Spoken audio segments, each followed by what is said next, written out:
दमीरी रहमहुल्लाह ने लिखा है कि ये मच्छर जो है बहुत छोटी सी मखलूक है, लेकिन है इसका जो स्ट्रक्चर है वो हाथी की तरह है, लेकिन हाथी के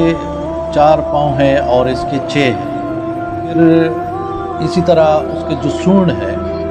तो वो भरा हुआ है और ये अंदर से खोखला है जो मच्छर का जो सूंड है, और फिर उसमें इसके पर भी है मच्छर के, तो हाथी की ये भी नहीं है। तो 2 पाँव भी ज़्यादा और सूंड में भी इसकी और क्वालिटी है, और फिर इसके पर भी है। और इस बारीक जो है इसका ये सिरिंज है, हाथी हो, ऊंट हो, भैंस हो, उसके मोटे चमड़े में भी ये वो अपने जो है वो सूंड डाल के वो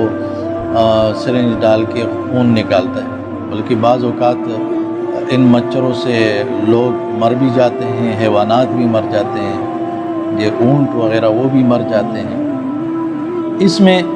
कुछ उलमा ने ये भी बयान किया है,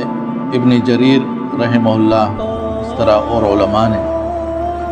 कि ये मिसाल दुनिया के लिए भी है कि मच्छर जो है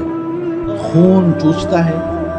तो अगर अंदाजे से चूसता है तो ये ज़िंदा रहता है। जिस दिन ये ज़्यादा चूस लेता है और पेट इसका भर जाता है तो फिर ये उड़ने के काबिल नहीं होता और मर जाता है, कोई उसको बस मार देता है, तो इसकी शामत आ जाती है। तो दुनिया से भी आप बक़द्र ज़रूरत जब इसको इस्तेमाल करते हो तो आपका दिल ज़िंदा रहता है, लेकिन जब आप इसी पर जो है वो इसको दुनिया कोई और मज़ीद पे मज़ीद जो है वो बढ़ाते चले जाते हो और उसके जो है वो शराइत, वाजिबात व हुकूक उसको नहीं देखते हो, तो फिर क्या होता है कि इंसान का दिल